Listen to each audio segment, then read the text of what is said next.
அங்கேயும் வந்து ப்ராப்ளம் ஆகிடுச்சு. இப்போ கீதாஞ்சலி அவர்களும் செல்வராயனை விட்டு பிரிஞ்சு போயிட்டாங்க.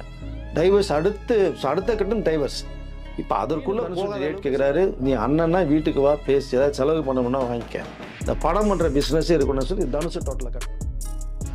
மூத்த பத்திரிகையாளர் வெங்கடேஷ் சார் நம்மளோட இணைஞ்சிருக்கார். வணக்கம் சார். வணக்கம் சார். நீங்கள் செல்வராகவன் அவர்களை பார்த்துருக்கீங்க, சில விஷயங்கள்லாம் ட்ராவல் பண்ணியிருக்காங்க ஒரு கூடவே. ஸோ இந்த நேரத்தில் வந்து இந்த விஷயம் வந்து பல பேருக்கு அதிர்ச்சியாக இருக்குது. செல்வராகவன் அவர்கள் வந்து சமீப காலமாக பேசும்போதே எனக்கு ஒரு பெரிய பிரச்சனை தேடி வரப்போகுது, அடுத்த 6 மாதத்தில் நான் அதை ஃபேஸ் பண்ண வேண்டியது இருக்குன்னு சொல்கிறாரு. இன்னொரு பக்கம் வந்து பார்த்திங்கன்னா புகைப்படத்தெல்லாம் நீக்கிட்டாங்க. இதே மாதிரி தான் ஜெயம் ரவியோட லைஃப்லேயும் இன்ஸ்டாகிராம் வந்து புகைப்படங்கள் நீக்கப்பட்டது. அதுக்கப்புறமா திரும்ப என்ன விஷயம் நடந்ததுன்னு உங்களுக்கு தெரியும். நிஜமாகவே என்ன தான் நடந்துக்கிட்டு இருக்கு, பேக் டு பேக் டிவோர்ஸா? அதாவது ஒரு விஷயத்தை இவங்களுக்குள்ளேயே பேசி தீர்க்கணும். அது ஃபர்ஸ்ட் ஆஃப் ஆல் இங்கே இருக்கிற பெரிய ஆர்டிஸ்ட் கூட யாருக்குமே தெரியல. சோசியல் மீடியாவுக்கு ஒரு விஷயத்த சொல்கிறதே அவங்க தான் சொல்கிறாங்க, கடைசியில் அது இல்லைன்னு சொல்கிறது அவங்க தான் சொல்கிறாங்க. இப்போ இன்ஸ்டாவில் பார்த்தீங்க அப்படின்னா எப்படி ரவி மோகனும் வார்த்தையும் அவங்க ஃபோட்டோஸை ரிமூவ் பண்ணதை வச்சு நிறைய விஷயங்கள் நமக்கு வெளி உலகத்துக்கு தெரிய வந்தது. இப்போ வந்து செல்வராயன் அவர்களுடைய டோட்டல் இன்ஸ்டாவில் வந்து அவருடைய மனைவி வந்து டோட்டலாக ஃபோட்டோஸ் பூரா ரிமூவ் பண்ணிட்டாங்க. ஆனால் கடந்த 1 வருடம் 2 வருடமாகவே பார்த்தீங்க அப்படின்னா செல்வராயன் வந்து திடீர்னு இன்ஸ்டாவில் வந்து எதையாவது ஒன்று பேசிகிட்டே இருப்பார். எதையாவது ஒன்று அதாவது சொன்ன தத்துவமலையாக பொழிவார். தனிமையில் தான் இனிமை காணணும்பார். உங்களை ஒரு பொருள் விட்டு போயிடுச்சுன்னா கவலைப்படாதீங்க, கடவுள் அனுப்பிச்சிட்டாரு, அவரை பற்றி சிந்திக்காதீங்க, சிந்திச்சிங்கன்னா அவங்களோட நினைவில் பூரா அழிச்சிருங்க, அப்போ தான் நிம்மதியாக வாழ முடியும், வாழ்க்கை சம்மந்தம் இல்லாமல் ஒரு வீடியோ. எதுக்கு செல்வராயன் இந்த வீடியோ போய் ஒய்ஃபு பசங்கள்லாம் இருக்கும்போது எதுக்கு போட்டுகிட்டே இருக்கார்? இதை மற்றவர்களுக்கு வந்து அறிவுரை சொல்கிறேன்னு சொல்லி இவர் எதுக்குள்ளேயே லாக்காக இருக்கிறோம் நம்ம யோசித்துக்கிட்டே இருக்கும்போது தான் அது சமீபத்தில் அந்த விஷயம் பூதாகரமாக வெடிச்சது. காரணம் கீதாஞ்சலி அவர்கள் வந்து செல்வராயனுடைய ஃபோட்டோஸ் எல்லாத்தையுமே வீடியோஸ் எல்லாம் எல்லாத்தையுமே டோட்டலாக டெலீட் பண்ணாங்க இன்ஸ்டாவில் இருந்து. ஏன் டெலீட் பண்ணாத விஷயம் தெரிய வரும்போது தான் இப்போ என்ன விஷயங்கள் நிறைய சோசியல் மீடியாவில் பேசிகிட்டு இருக்காங்க. இதுக்கு இன்னொரு காரணம் நம்ம எடுத்துக்கிட்டோம்னா செல்வராயனுடைய அந்த ஆக்டிவிட்டிஸ் பிஹேவியர் தான் ஃபர்ஸ்ட் ஆஃப் ஆல் ஒரு காரணம் அப்படின்னு தான் எனக்கு தெரிஞ்ச வரைக்கும் நான் சொல்ல முடியும். ஃபஸ்ட்டு இவங்க மேரேஜ் பண்ணது சோனியா அகர்வாலை மேரேஜ் பண்ணாங்க. அது வந்து அவங்க இன்ட்ரடியூஸ் பண்ணது அவர் தான். பட் அது ரொம்ப லவ் எஃபெக்ட் ஆச்சு. எப்படி தேவயானி அவர்கள் தேவையில்லாமல் ராஜகுமார் கல்யாணம் போய் மாட்டிக்கிட்டாங்களோ அது மாதிரி சோனியா அகர்வாலும் செல்வராயன் வந்து பட் நீங்கள் எப்படி தேவயானி நம்ம அவ்வளோ அழகு க்யூட்னு சொன்னமோ சோனியா அகர்வால் பார்த்தீங்கன்னா அவ்வளோ கலர் அவ்வளோ ரொம்ப அழகாக இருப்பாங்க. பட் அதான் ஃபெய்த். ஸோ செல்வராயன் வந்து கல்யாணம் பண்ணாங்க. அவங்களுடைய லைஃப் ஒரு 4 வருடங்கள் தான் ஓடிச்சு. இல்லை, சோனியா அகர்வால் வீட்டில் ஒத்துக்கிட்டாங்களா? அதுக்கு பிகினிங் ஒத்துக்கல. இப்போ எப்படி தேவயானி அம்மா ஒத்துக்கல அவங்களே ராஜகுமார் கல்யாணம் பண்ணணுன்னு, அதே மாதிரி அவர்களும் ஒத்துக்கவே இல்லை. பட் ஆனால் பெண்கள் மனது எப்பயுமே ஒரு தடவை வந்து கொஞ்சம் மெல்ட் ஆகிடுச்சுன்னா அது மீண்டு வரமாட்டாங்க. அதான் பெரிய சிக்கலே அவங்க கிட்ட. ஃபில்டர் பண்ணணும், எப்படி ஃபியூச்சர் இது அவங்க எப்படி இருப்பாங்கன்றதெல்லாம் ஃபில்டர் பண்ணாமல் கண்மூடித்தனமாக டக்குன்னு போகிறாங்க. சோனியா அகர்வாலும் அப்படி தான் செல்வராயன் வந்து ஏன்னா இண்டஸ்ட்ரிக்கு அறிமுகப்படுத்தினது அவர் அப்படிங்கிற அந்த ஒரு கண்ணோட்டம் மட்டும் வந்து செல்வராயனுடைய எப்போவுமே இந்த ஒரு பக்கத்தை காமிக்க மாட்டாங்க இந்த லவ் பீரியடில். அது நல்லா புரிஞ்சுங்க. ஒரு சைடு மட்டும் அப்படியே மெல்ட்டாக நீ இல்லைன்னா நான் இல்லை, நேரம் இல்லை, அது இல்லை, ஃபோனை போடுறது, மெசேஜ் அனுப்புறது, கல்யாணத்துக்கு அப்புறமேலு கண்ணா முன்னாடி சடைச்சுன்னு உளறது, இப்படி தான் அவங்களோட லைஃப் போகுது. அந்த மறுபக்கம் வந்து ஆஃப்டர் மேரேஜுக்கு அப்புறம் தான் தெரிய வருது. சோனியா அகர்வாலும் மேரேஜ் பண்ணி ஒரு 4 வருடங்கள் நல்லா போச்சு. பட் இவருடைய ஆக்டிவிட்டீஸ் எல்லாம் ரொம்ப ரொம்ப ரொம்ப மோசமாக இருந்ததுனால இதில் என்ன குறிப்பாக பார்க்கணும் அப்படின்னா ஷூட்டிங் ஸ்பாட்டுக்கு வந்து கரெக்டத்துக்கு வரமாட்டார். ஃபஸ்ட்டு என்ன பண்ண சார் வந்தாருன்னா அவர் வந்து ஷார்ட் வைக்கிறதே பார்த்தீங்கன்னா 11 மணி 12 மணிக்கு மேலே வைக்கிறது. திடீர்னு இந்த ஒரு லொக்கேஷனை சொல்லிட்டு இன்னொரு லொக்கேஷனுக்கு போயிடுவார் சம்மந்தம் இல்லாமல். இங்கே வெயிட் பண்ணிகிட்டு இருப்பாங்க. அப்படி எடுக்கப்பட்ட படம் தான் நம்ம 1001 கார்த்தி ஹீரோவை பண்ணி 1001 படம் சாலக்குடியில் ஃபுல்லாக ஷூட்டிங் நடந்தது. கேரளாவில் ஃபுல்லாக ஃபாரஸ்ட் ஏரியா சம்மந்தப்பட்டது. உங்களுக்கு சோழர் மன்னர்களுடைய அந்த கதையை எடுத்து தான் அவர் பில்டப் பண்ணி கொண்டு வந்தார். பட் நல்ல ப்ராஜெக்ட், நிறையா ஸ்டார் காஸ்ட் இருந்தது, நல்ல செலவு, ப்ரொடியூசர் செலவுன்னு பார்க்காம தண்ணி மாதிரி செலவு பண்ணி எடுத்தாங்க. பட் இவர் குறிப்பிட்ட டயத்துக்கு சொன்ன பட்ஜெட்டுக்கு தகுந்த மாதிரி அந்த படத்தை பண்ணியிருந்தாங்க அப்படின்னா அவருடைய ரேஞ்சே வேறு மாதிரி இருந்திருக்கும். நான் எம்ஜிஆர் அவர்களுடைய அந்த வரலாற்று பக்கத்தில் வந்து 1001 அருமையான ஒரு டைட்டில், அந்த டைட்டில் எடுத்து இதில் வச்சாங்க. பட் அந்த சாலக்குடியில் ஃபுல்லாக ஷூட்டிங்லாம் போய்ட்டு பார்த்தோம்னா டயத்துக்கே வரமாட்டார். அங்கே ஒரு 4 மணி 5 மணிக்கெலாம் இருட்டிடும் உங்களுக்கு. வேறு அதை சன்லைட் போயிடும். இப்போ அதுக்குள்ளே எடுக்கணும். காலைல 7 மணிக்கு ஃபர்ஸ்ட் ஷாட் வச்சா பரவாயில்ல. ஸோ வரமாட்டார். ஒரு லொக்கேஷன் வருவார், பண்ணிட்டு போயிடுவார். கார்த்திக், ரீமாசன், ஆண்ட்ரியா எல்லாம் வெயிட் பண்ணிகிட்டு இருப்பாங்க. இவர் போனவர் தான். ஸோ லஞ்சுக்கு வருவார், திடீர்னு சாப்பிடுவார், திரும்பி இந்த லொக்கேஷன் சரியில்லை, இந்த பக்கம் மாற்றிங்கன்னு சொல்லிட்டு திரும்பி போயிடுவார். 6 மணி ஆச்சு பேக்கப் சொல்லணும், 5 மணி ஆச்சுனாலும் இருட்டிடுவங்களுக்கு பேக்கப் சொல்லணும். இல்லைனா அந்த பக்கம் புலி சிறுத்தை கடையெல்லாம் வர ஆரம்பிச்சிடும் உங்களுக்கு. ஸோ நம்ம எங்கேனா சாலக்குடியில் மதுரப்பள்ளி ஃபால்ஸ்னு ஒரு ஏரியா இருக்குது உங்களுக்கு. அந்த நியர்பை இவர் பாட்டு போயிடுவார். அப்புறம் தேவையில்லாமல் கார்த்திக் சார் யாராவது பேக்கப் சொல்லுங்கள் சார், டைரக்டருக்கு ஈக்குவலாக கேமராமேன் தான் நீங்கள் பேக்கப் சொல்லுங்கன்னு கேமராமேன் பேக்கப் சொல்லி அப்புறம் அவங்க ரூமுக்கு போவோம். அங்கேருந்து கிட்டத்தட்ட ஒரு 30-40 கிலோமீட்டர் ரூமுக்கு போனோம். இப்படி தான் இங்கே படங்கள் நிறைய நடந்துகிட்டே இருந்தது. ப்ரொடியூசர் பார்த்தாரு, என்னையா செலவு மேலே செலவாக எடுத்துகிட்டு இருக்க, சொன்ன டயத்துக்கு முடிக்க மாட்டேங்கிற, ஷூட்டிங் போக மாட்டேங்குது. ஒரு ப்ராஜெக்ட்டு அந்த பட்ஜெட்டுக்கு தகுந்தது மீறி போகுது, வேறு வழியே இல்லை. அவர் ப்ரொடியூசர் கேள்வி மேலே கேள்வி. இவர் செல்வராஜ் வேணா சார் நான் வேணால் கொஞ்சம் அதை டேக்கப் பண்ணிக்கிட்டோமா, வேறு எதாவது பண்ணுவேன், என்ன வேணும் உனக்கு அதை சொல்லு, அப்புறமேல அதை பேசலாம் சரின்னு சொல்லி ஒரு 5 கோடி ரூபா எக்ஸ்ட்ரா வந்துடுறாங்க. அதை வச்சு அவரால் முடிக்க முடியல. ஏன்னா உங்களுக்கு டயத்துக்கு பண்ணாதானே உங்களுக்கு முடியும், இஷ்டத்துக்கு பண்ணால். இது சோனியா அகர்வால்லாம் வந்து கேட்கலையா ஷூட்டிங் ஸ்பாட்டில்? வர்றேன், அடுத்து வர்றேன். அப்போது இவர் டயத்துக்கு பண்ணலாம் 5 ரூபா வாங்குறாங்க, ஷூட்டிங் பண்ணல, இழுக்குது. அப்புறம் தான் பார்க்குறாங்க ஒரு வழியே இல்லை. சரி சோனியா அவர்களுக்கு ஒரு மெசேஜை கொடுத்துனோன்னு சோனியா அவர்களுக்கு கொடுத்தோன்னா நீங்கள் வந்து இருந்தீங்கன்னா அவர் கொஞ்சம் கண்ட்ரோலாக இருந்து ஷூட்டிங் ஸ்பாட் பண்ண முடியும்னா சோனியா அவர்கள் பரப்பிட்டு சாலக்குடி வர்றாங்க. அங்கே ஒரு வாரம் தங்குறாங்க. தங்கி ஒரு வாரம் வந்து அமைதி புள்ள மாதிரி ஷூட்டிங்லாம் கரெக்டாக ஓரளவு பண்ணுறாரு. பண்ணி முடிச்சோன்னு சரி இனிமேல் சொல்லிட்டேன், ஒன்றும் பிரச்சனை இல்லை முடிஞ்சுன்னு சொல்லிட்டு இவங்க புறப்பட்டு வர்றாங்க. அவர் திரும்பி பழைய குடி கருத்தடி மாதிரி அவர் அந்த பழைய ஃபார்மேட்டில் போகிறாரு. இப்படி தான் அந்த 1000 பட்ஜெட்டு ஏறிச்சு உங்களுக்கு. 5 கோடி ரூபா கொடுத்ததுக்கு பிறகும் வந்து நிறைய ப்ராப்ளம். அதற்கு பிறகு செல்வராகவன் வந்து இன்னொரு பக்கம் கொஞ்சம் பணம் கடனை வாங்கி அதுக்குள்ளே கொஞ்சம் போட்டு, அந்த ப்ரொடியூசர் தங்கமான ப்ரொடியூசருங்க, பெரிய பிஸ்னஸ்மேன், ஷிப்பெல்லாம் வச்சுருந்த ஒரு தகவல் நமக்கு கோடியில் தண்ணி மாதிரி அரைச்சார். நடிச்சிருந்தா அடுத்த படம் பண்ணியிருக்கலாம் அவர். ஸோ அங்கே கார்த்திக் ரொம்ப டிஸ்டர்பன்ஸு, சொன்ன டயத்துக்கு வராமல் அவங்க பாட்டு கேரவுண்டுக்குள்ளே கார்த்திக் ஒரு பக்கம் அரட்டை அடிச்சுக்கிட்டு 2 ஷாட் 3 ஷாட் எடுக்கிறதே பெரிய, ஒரு சீன் கூட எடுக்க மாட்டாருங்க. அப்போ எப்படிங்க முடியும்? ஸோ அதன் மூலம் சோனியா அவர்களுக்கு நிறைய ப்ராப்ளம் வந்து அவங்க பிறப்பிட்டு வந்து அங்கேயே ஒரு மிஸ் அண்டர்ஸ்டாண்டிங் சொன்னாலும் எனக்கு கெட்ட பேர் வருது செய்யுதுன்னு. அந்த படம் தான் ப்ரொடியூசருக்கு மிகப்பெரிய ஒரு லாஸை உருவாக்குனார், மிகப்பெரிய ஒரு டெபிசிட் ஆச்சு, படம் ஃப்ளாப். அது ரெண்டாவதாக பார்த்தீங்க அப்படின்னா சோனியா அவர்களுக்கும் கொஞ்சம் வந்து பிரச்சனைகள் உருவாகும். என்ன பிரச்சனை, எதனால் பிரச்சனை? இல்லை இந்த படங்கள் சரிவர அவர் பண்ணலை, கோஆப்ரேஷனில் சொன்ன டயத்துக்கு பண்ணலை, இங்கே ஃபேமிலியை அவர் சரியாக மெயின்டைன் பண்ண முடியல, கொஞ்சம் மிஸ் அண்டர்ஸ்டாண்டிங் உருவாகுது. ஒரு மாதிரி இனிமேல் இவர் கூட லைஃப் வந்து ஸ்பெண்ட் பண்ண முடியாதுன்னு சொல்லிட்டு தான் சோனியா வந்து விலகி போகிறாங்க. அந்த நேரத்தில் அந்த படம் மூலியமாக அவருக்கு ஒரு சில காசிப்ஸ் எல்லாம் வந்துட்டு இருந்தது. காசிப் அவருக்கு வரதான் செய்யும், ஆரம்பத்திலேயே உங்களுக்கு வந்தது. நீங்கள் காதல் கொண்டேன் ஆரம்பிக்கும் போதே காசிப் வந்தது. இல்லை ஆஃப்டர் மேரேஜுக்கு அப்புறம் இந்த படம் மூலியமாக சில காசிப்லாம் வந்து இல்லை அதுக்கு பிறகு வந்துச்சு, நிறைய வந்தது. அந்த காசிப்புக்குள்ளே நான் போக வேணாம்னு நினைக்கிறேன், ரொம்ப போக வேண்டாம். வந்தது அதன் மூலமாக சோனியா அவர்களுக்கு சில பிரச்சனைகள் நிறையா உருவானதன் அடிப்படையில் இனிமேல் நம்ம ஒன்றா லைஃப்பை ஸ்டடியாக நம்ம ட்ராவல் பண்ண முடியாதுன்னு சொல்லி 2 பேருமே பிரிஞ்சு போனாங்க. 2010 பிரிஞ்சு போனாங்க. அதற்கு பிறகு செல்வராகவன்கிட்ட வந்து ஏடிஆர் அசிஸ்டன்ட் டைரக்டராக இருந்த கீதாஞ்சலி அவர்கள் தான் வந்து பார்த்து டக்குன்னு உடனே செல்வராகவன் அவருடைய நல்ல மேக்கிங், நல்ல டைரக்டர் தான். ஆனால் பட் அவருக்கு ஏன் இப்படி பண்ணுறாருன்னு சொல்லி 2011 வந்து அவங்க 2 பேரும் லவ் பண்ணி தான் மேரேஜ் பண்ணுறாங்க. ஸோ இது வரைக்கும் லைஃப் அவங்களுக்கு நல்ல ஸ்டடியாக ஒரு 15 வருஷமாக போய்கிட்டு இருந்தது. திடீர்னு இப்போ ஒரு வருடமாக நிறைய பிரச்சனைகள். கீதாஞ்சலி அவங்க அப்பா எப்படி ஒத்துக்கிட்டாரு? அவர் ஒத்துக்கலைங்க. அவர் வந்து இதே மாதிரி சொல்லவும் தான் எப்படி சோனியா அவர்கள் வீட்டில் ஒத்துக்கலையோ கீதாஞ்சலி வீட்லேயும் ஒத்துக்கலை. நீ வந்து தொழிலை கற்றுட்டு போகணுமா, டைரக்ஷன் பண்ணி அடுத்து டைரக்ட் டிபார்ட்மெண்ட்டுக்கு வந்து நீ பெரிய ஒரு சைன் ஆகன் பண்ணி இப்போ மேரேஜை செட்டில் ஆகிட்டேன்னா உனக்கு அடுத்த படம் எப்படி வாய்ப்பு வரும் செய்யும், நீ உன்னோட முயற்சியில் எல்லாமே முடிஞ்சு போயுமேன்னு எவ்வளவோ சொல்லியும் வந்து கீதாஞ்சலி அவர்கள் கேட்கல. செல்வராக நம்ம ஒரு பக்கம் இப்படி பார்த்தா கூட இன்னொரு பக்கம் நல்ல ஒரு மேக்கிங் டேட். அதுக்கு முன்னாடி கிட்டத்தட்ட ஒரு 3 படங்கள்லாம் சூப்பர் டூப்பர் ஹிட் கொடுத்து தனுஷுக்கு மிகப்பெரிய லைஃபை கொடுத்தவர். பட் சில ஆக்டிவிட்டீஸ் அவருடைய பர்சனல் மேட்டரில் போய் லாக் ஆனதுனால அந்த கேசிப் சொன்னீங்க அதுக்குள்ளே போய் மாட்டினது. ரெண்டாவது பர்சனலாக சில அடிக்ட் ஆன சில விஷயங்கள்லாம் வந்து ஒரு மனிதனை அப்படி திசை திருப்பி கொண்டு போயிடுது. பட் இருந்தாலும் கீதாஞ்சலி வீட்டில் எவ்வளோ எதிர்ப்புகள் வந்தால் கூட அவர் இல்லை சொல்கிறேன் தான் மேரேஜ் பண்ணுவேன் இப்படி வரும்போது ஒன்றும் பண்ண முடியல. மேரேஜ் பண்ணாங்க. அதற்கு பிறகு கொஞ்சம் கொஞ்சமாக சரியாக இருப்பார் பார்த்தா அதுக்கு பிறகும் அவர் சரியில்லை படங்கள். பட் 2ஆம் உலகம் போர்னு ஒரு அதுவும் பெரிய தெலுங்கு ப்ரொடியூசர், அந்த படத்தையே உருப்படியாக எடுத்து ஸ்டடி பண்ணான்னு பார்த்தோம்னா அதுவும் பண்ணலை. அப்புறம் 7G ரெயின்போ காலையில் ஒர்க் பண்ண எடிட்டர் கோலா பாஸ்கர்னு ஒருத்தர், அவர் பையனை வச்சு ஒரு படம் பண்ணணும், அந்த படத்தை எடிட்டர் அவர் போக்கிரி படத்துக்கு அவர் தான் எடிட்டர். இப்போ இந்த மேட்டர்லாம் வரும்போது தான் பார்த்துட்டு அவர் ஒரு படம் எடுக்கிறாரு, மாலை நேரத்து மயக்கம் படம் எடுக்கிறாரு. செல்வராகவனுடைய அப்படியே அவருடைய ஹேர் ஸ்டைல், கண்ணாடி, காஸ்டியூம்ஸு போட்டு அந்த பையனை மாற்றி அந்த பையன் அவ்வளோ ஹேண்ட்ஸம் அழகாக இருப்பான். என்ன பையன் செல்வராகவன் மாதிரி என்ன கூட அவர் வந்து என்ன இப்படி நடிக்கிறது அவருக்கே நடிச்சுட்டு போயிடலாம் இருப்பான்னு அவங்க அப்பா கோலா பாஸ்கர்கிட்ட பண்ணி, கோலா பாஸ்கர் என்னையே ஒரு லவ் மேட்டு 7G ரெயின்போ கல்வி பையன் எடுத்து என் பையனை லைஃப் கொடுப்பேன்னா ஒன்றை மாதிரியே உருவாக்கியிருக்கேன். அப்படிங்கும்போது இதில் நான் ஹீரோ பண்ண நினச்ச படம் தான் இது, உன் பையனுக்கு மிகப்பெரிய லைஃப் வரும். தனுஷ்க்கு எப்படி காதல் கொண்டேன் வந்துடா அதுமாதிரி இது வரும்னு சொல்லி அவங்கள போட்டு பிரெயின் வாஷ் பண்ணி வேறு வழியே இல்லாமல் அதில் பல கோடிகள் லாஸ் ஆச்சு அவருக்கு. கடைசியில் இப்போ இறந்தே போயிட்டார் கோலா பாஸ்கர், பாவம் அவர்.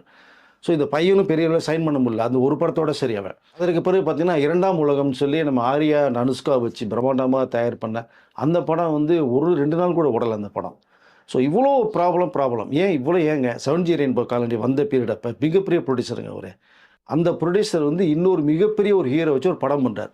அது பாக்ஸ் ஆஃபீஸில் மிகப்பெரிய ஹிட். அந்த படம் தான் அவருக்கு மிகப்பெரிய டர்னிங் பாயிண்ட்டை கொடுக்குது.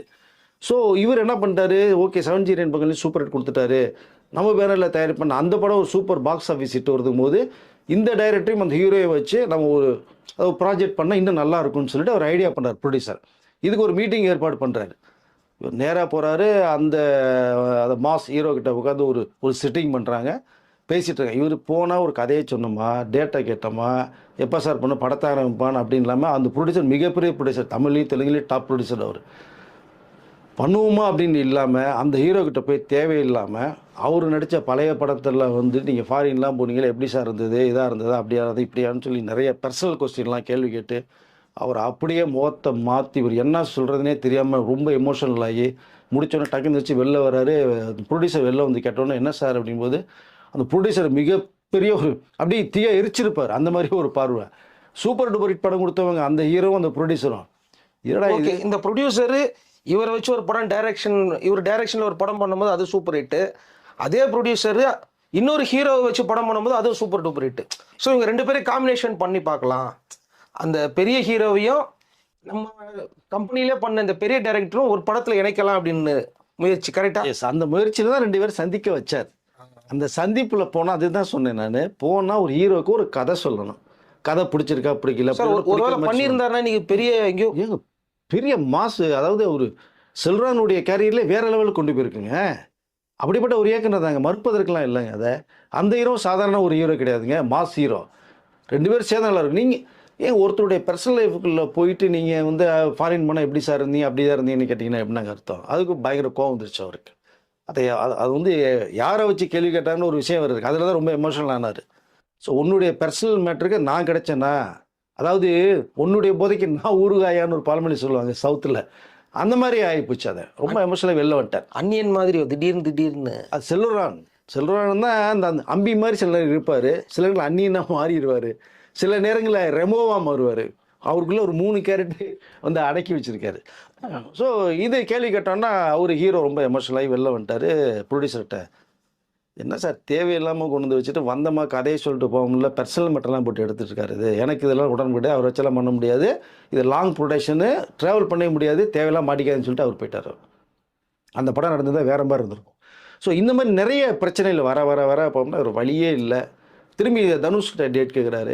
தனுஷ் ஒரு படம் கொடுக்குறாங்க, மயக்கமன்னு ஒரு படம் கொடுக்குறாங்க. அதை செல்வரானுடைய பேட்டர்லேயே தான் அந்த படத்தை பண்ணிப்பார். ஒரு சைக்கோ மாதிரியே இவருடைய அந்த அம்பி அன்னியன் ரெமோவாக இருக்கிறது மாதிரி இந்த கேரக்டர் உள்ளுக்குள்ளே ஓடிக்கிட்டே இருக்கும். அப்படி 3 மிக்சடு. அது வந்து இப்போ அந்த படம் பார்க்கும்போது நம்ம வந்து செல்வராகவன் ஒரு ஃபால் ஆனதுக்கப்புறமா அவங்க ஒய்ஃபு தான் கீதாஞ்சலி தான் அவங்க கூப்பிட்டு வந்தாங்க. அவருடைய சொந்த கதை மாதிரியே இருக்கும். அப்படியே தான் இருக்கும். அந்த படத்தில் தனுஷ் வந்து பார்த்தீங்கன்னா அவருக்கு ஒரு ஃபாலோயிங் நடக்கும். பின்னாடி போகும்போது அவங்க ஒய்ஃப் தான் எல்லா கவலையும் தாண்டி அவர் அப்படியே ஒரு பெரிய ஃபோட்டோகிராஃபராக ஆக்குவாங்க. இவர் கதை மாதிரி தான் இருந்தது. ஏன்னா 1001 அதுக்கப்புறமா விழுந்துட்டாரு, கதை இல்லாமல் இருந்தப்போ அவங்க ஒய்ஃப் தானே இவர் திரும்ப கூப்பிட்டு வந்தாங்க. மாலை நேரத்து மயக்கம் கொடுக்கும்போது அது நல்லா ட்ராவல் பண்ணிடலாங்க. அது பல கோடிங்க அந்த ஸோ அந்த பட்ஜெட் போட்டாங்க. அவர் தான் டைரக்ட் பண்ணது.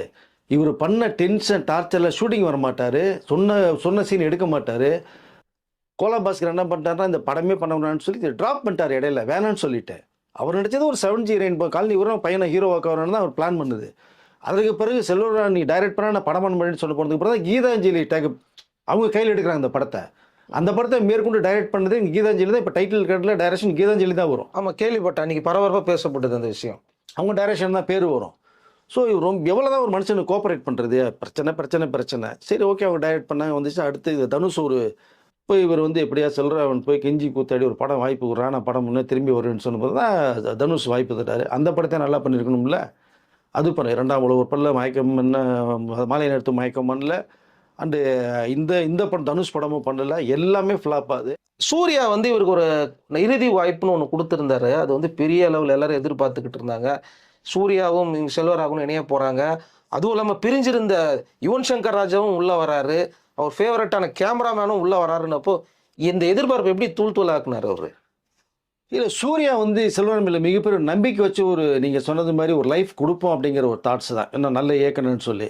இதுக்கு முன்னாடி பார்த்தீங்கன்னா நம்ம யுவன் சங்கர் ராஜாவுடைய காம்போவை பார்த்தீங்கன்னா பிரமாதமாக இருக்கும். காதல் கொண்டேன்லாம் நீ செஞ்சிருப்பீங்கன்னா அவர் இல்லைன்னா படமே இல்லைங்கிறது மாதிரி இருந்துச்சு. அவ்வளோ ஹிட் சாங், பிஜிஎம், பேக்ரவுண்ட் ஸ்கோர்லாம் ரொம்ப அந்த ஃபீலிங்கை கொண்டு வந்திருப்பார் அதை.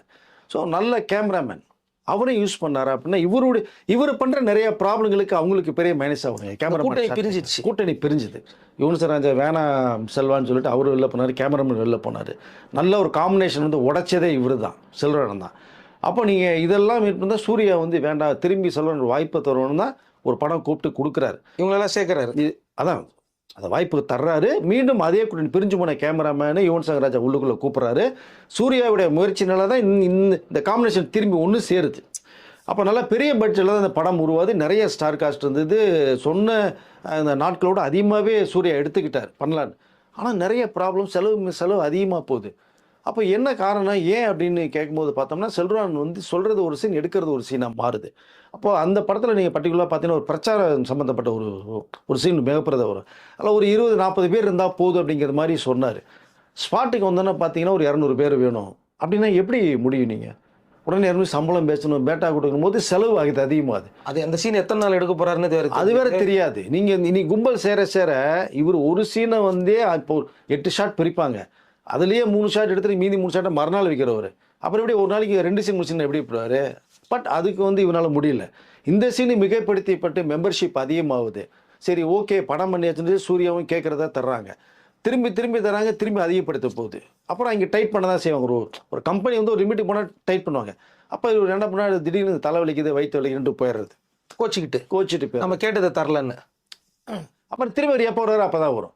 திரும்பி இந்த காம்பினேஷன், இந்த லொக்கேஷன், திரும்பி செட்டு, இந்த விஷயங்கள் திரும்பி போகும் நமக்கு. அப்போது ஒரு நாள் 2 நாள் எடுக்கக்கூடிய விஷயத்தை நீங்கள் 7 நாள் 8 நாள் எடுத்தீங்கன்னா திரும்பி எல்லாமே மாறும். செலவு வந்து 1 மடங்குக்கு 10 மடங்கு செலவாகும். இப்படி தான் அந்த படத்தை செலவு இழுத்து விட்டார். சரி செலவு தான் இழுத்து விட்டார். சூர்யா தாக்கு பிடிச்சாரு.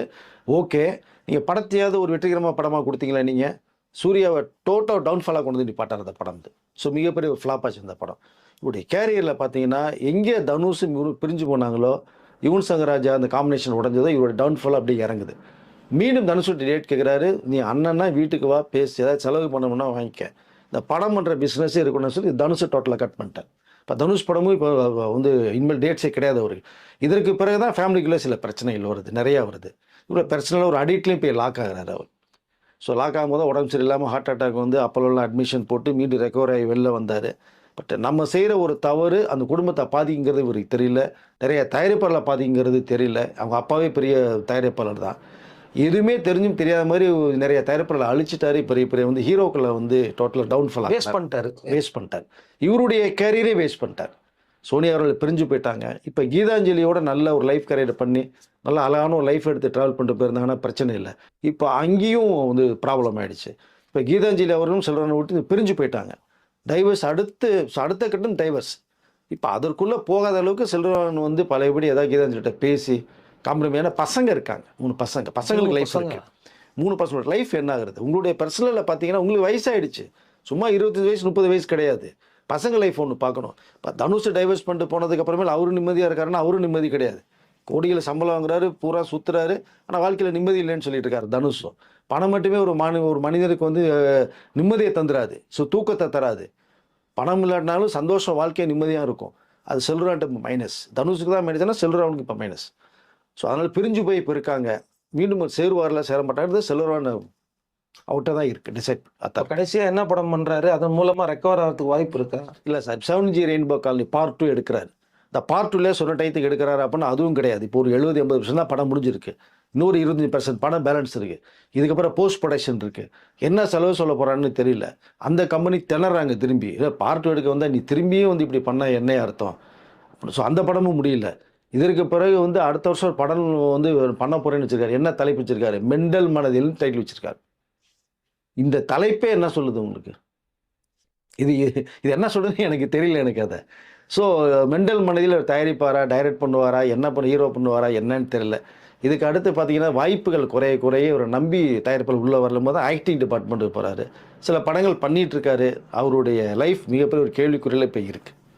ஓகே சார், ஒரு நல்ல வாய்ப்புகளை வந்து நம்ம மிஸ் பண்ணும்போதோ நம்ம கரியரே ரிவர்ஸில் போய்டும் அப்படிங்கிறது இவர் தான் உதாரணம். எஸ். இப்போ இதெல்லாம் கேட்கும்போது நம்மளுக்கே வந்து பார்த்தீங்கன்னா டவுன்ஃபால்லாம் தாண்டி ஒரு நல்ல செகண்ட் லைஃப் கிடைச்சிது. அதை ஏன் இப்படி பண்ணிக்கிறாருங்கிறது நம்மளுக்கு தான் தெரியல. அவங்க லைஃப் அவங்க தக்க வச்சுக்கணும் சார். இப்போ நீ இன்ஸ்டாவில் எதுக்கு நீங்கள் பதிவு போடுறீங்க?